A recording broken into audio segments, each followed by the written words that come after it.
my fellow page turners, and welcome back to the channel. I'm Matthew, the man with a hat who reads.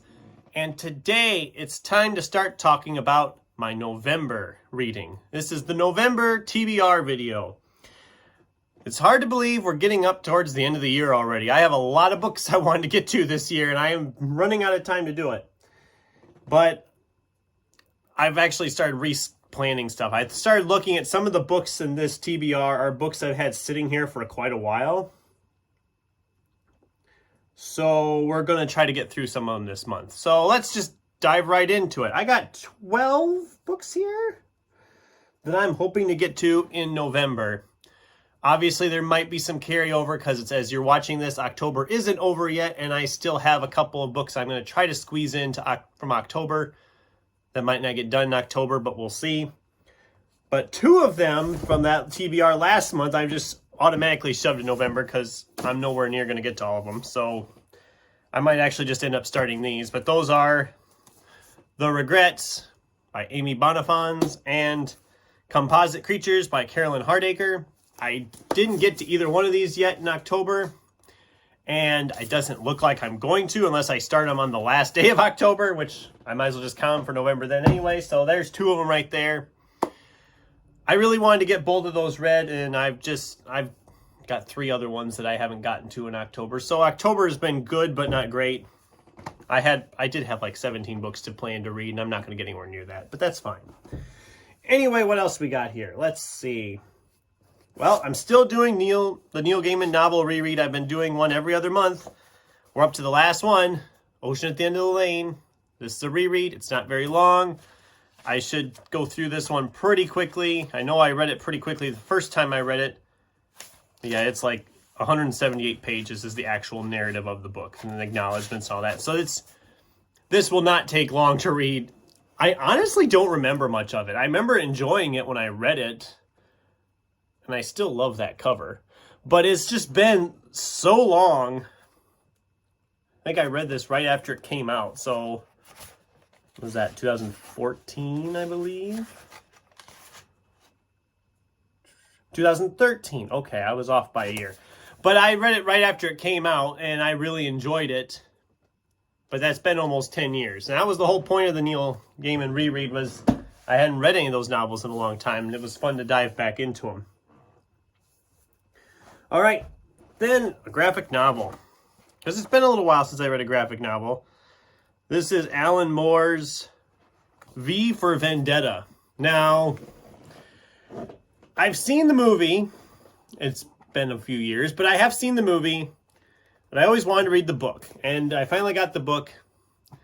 I know Alan Moore is one that doesn't usually like the adaptations of his graphic novels and movies. He usually finds issues with them.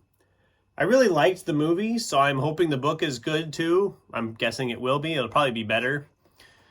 Although he did hate on Watchmen, and I thought Watchmen was a decent adaptation.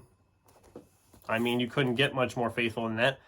This is not a new book anymore. I mean, this was published, what, 80s? Let me look.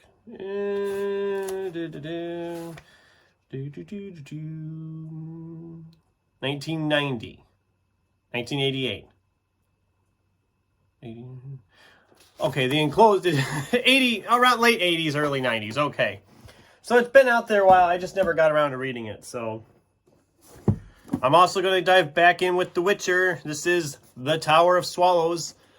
I've only got a couple more after this one, and it's looking like I'm not going to get them all done this year like I wanted to.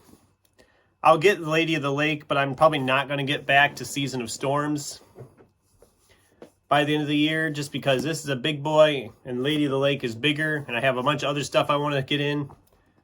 And I haven't gotten a copy of Season of Storms yet, so that's also going to decide that on that. So, okay, so the rest of these, well, outside of this one, we got to do this one first. Madeline Miller's The Song of Achilles. I had this on the TBR back in August, I believe, and I didn't get to it. And since I had Sci-Fi September and October of Horror, I just shoved it back to November. It's not too bad of a beast. I did like Circe. I have a feeling I'll like this one. I just don't know if it's one I will keep. I'm not sure how often I'll reread it. So I am excited for this one and to finally get this one read and get it done. So, okay, that's the first 6. These other 6 have all been here for a while. Some of these have been here a couple years, some just a year. There's only one that hasn't been here very long, and that's Spencer Quinn's Tender is the Bite. This one I have only had for a couple months. It's not very long. And this series is kind of like it's a dog detective type deal. Dog and his owner are detectives. And it's often told from the dog's point of view, which can be fun. There's like, I think this is like the 10th or 11th book in this series. 1, 2, 3, 4, 5. The 11th book in the series. And the reason I moved this one up is because the local library only has certain ones. They have the 12th book, and it's a Christmassy themed book. So I thought, if I'm going to read a Christmas themed book, I might as well do it in December, but I wanted to read this one first because it's a series, so you know. So I'll read this in November, that one will be in December, and I'll be pretty much caught up. I think there's a new one out now, but the library didn't get that one, and I haven't gotten it yet either, so. Okay. Let's see, I should put these in order, I suppose, the ones that have been here the longest. This one's been in here the longest. I've had this one sitting here since, well, pre-COVID. I think I talked about it in a tag video not too long ago. This is Daniel James Brown's The Boys in the Boat, 9 Americans in their epic quest for gold at the 1936 Berlin Olympics. So, yeah, it sounded interesting about a rowing team going to the Olympics during the Depression. The whole Nazi party was starting to come up and all this. It's not very long. I thought it was longer than it. I've had it sitting here for a while because I think I just was thinking it was a lot longer than it really is. I haven't read a lot of nonfiction stuff this year, so this will be nice to get one off in here once in a while. I've only read a few, so. Okay, this one is the last of the Michael Crichton writing as John Lang from Hard Case Crime. This is Binary. And yes, I'm keeping my hand over part of the cover. Even though the illustration has her covering all the parts that should be covered, I'm not going to take any chances. So this is another sci-fi thriller-esque type deal. I've read a lot of all these by him. This is the only one I haven't read for some reason. I'm excited to dive into this one. It's not terribly long. These hard case crime ones usually move pretty quickly. And like I said, I've got to keep the cover. I got to keep the cover covered because she's not completely covered, but she's mostly covered. So this book I've had sitting here for a while. I read a bunch of his Meg novels, and I've kind of given up on that because that series just seemed like it was getting repetitive, and they keep coming out with new ones. This is a standalone. Actually, I think there's a sequel to this one too, but this is The Lock by Steve Alton. Marine sea monsters, Loch Ness Monster, sounds like thriller type stuff.